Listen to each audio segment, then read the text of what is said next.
नादातून या नाद निर्मितो श्रीराम जय राम जय जय राम.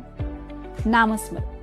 नामस्मरण म्हणजे अशी गोष्ट आहे ना की जी तुमच्या मनात यायला हवी.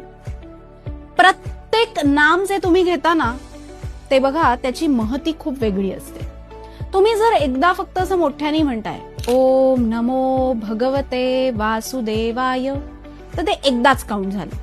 पण जर तुम्ही मनामध्ये म्हणजे मध्यमा पद्धतीने नामस्मरण केलं आणि मनामध्ये म्हटलं तर ते 108 वेळा काउंट झालं. म्हणजे आता मी मनामध्ये नामस्मरण केलं, मानसिक जप केला तर एकदा म्हटलं तर ते 108 वेळा काउंट होतं.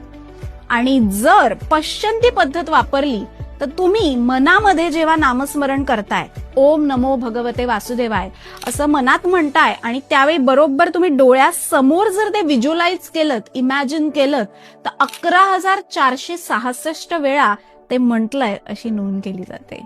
बघा, नाम खरं मोजायचं नाहीये, ते मनापासून घ्यायचंय.